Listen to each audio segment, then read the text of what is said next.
and welcome back to Belmont Bunch. Today, we're the New York Islanders. Win 6-0. And we're celebrating. We have very little to complain about for tonight, at least. Sorokin, when called upon, was really, really solid. Good positioning tonight, not overdoing his movements.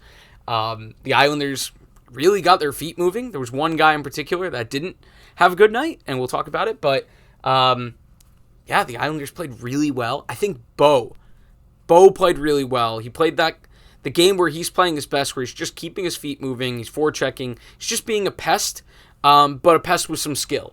And, he factored into this one. First goal tonight, highlight reel from Brock Nelson.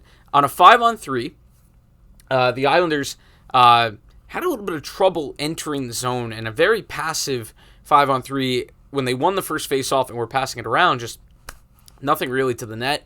At one point, Noah took a nice slapper from the point just to get something on net and create a save for Korpisalo. But as the Islanders enter the zone after the next was cleared off the faceoff, a nice little pass from Josh Bailey, a little sauce towards the middle, and what initially looked like, Brock, what are you doing? Oh my God, Brock, I love you. Brock skating backwards around the last defender, gets a shot off. It just squeezes through Korpisalo, and it's 1-0 Islanders, and it's a beauty. The back end of that power play was really bad, but power play goal. They've been at a premium for the Islanders. So 1-0 Islanders there. That's the way that the first period would end. I believe it was still in the first when there was a breakaway chance for Boone Jenner that was stopped by Sorokin. Sorokin had a couple chances tonight where he was called upon to make a pretty decent save.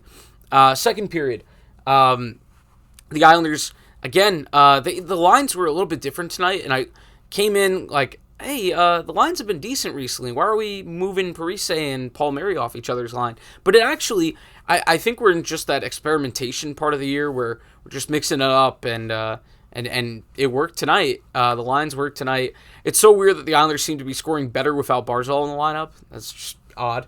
But Josh Bailey gets one. Yes, finally. A guy that I called out. Like I said, the Islanders, I think 5 goals from guys that I called out the other day. That's incredible.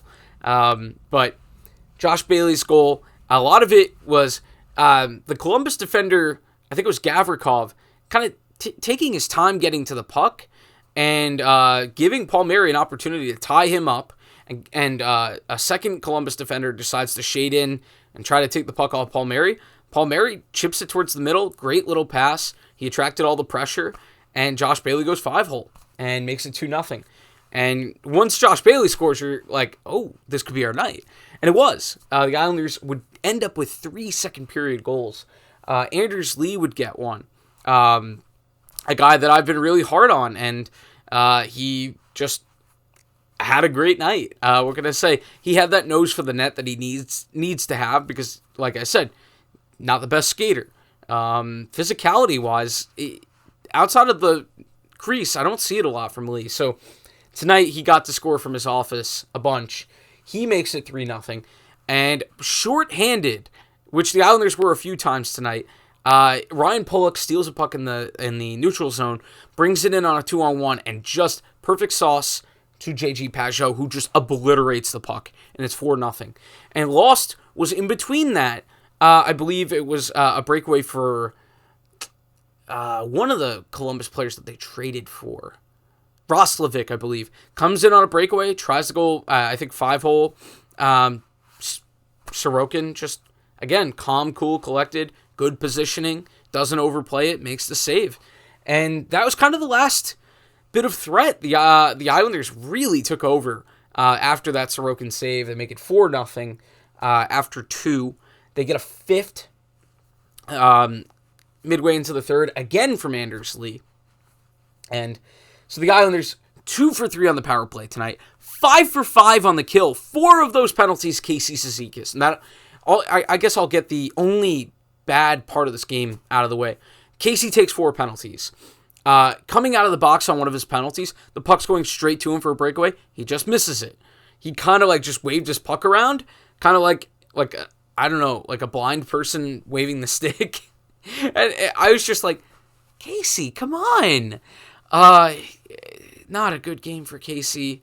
You know, if that were Wally or Bellows, I think Barry would have gotten a gun and done something. So, Lee gets a second off a net front scramble and gets a third with 1 second left on a power play at the end of the game to make it 2 for 3 on the power play.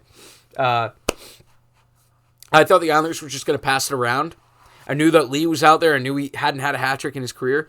And I was like, come on. I know it would be kind of a dick move. But you know what? We've had a really rough year. Give the fans everything they can cheer about. And they get to throw their $40 hats on the ice.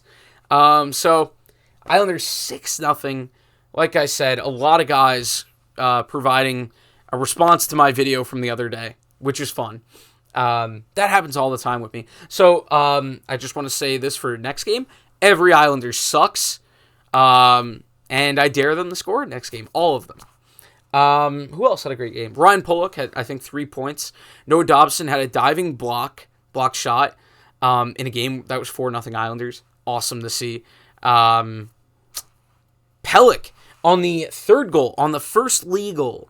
I kind of crossed over that, but Adam Pelech with this really nice fake shot opened up his hips to make the Korpisalo have to square up to him and then slides it back. It was very reminiscent on the other end of a goal that he scored in the playoffs against the Lightning 2 years ago, where I think it was Barzal and him coming into the zone, and Barzal, similar, they were kind of right next to each other, but it was, in that situation, Pelech shooting.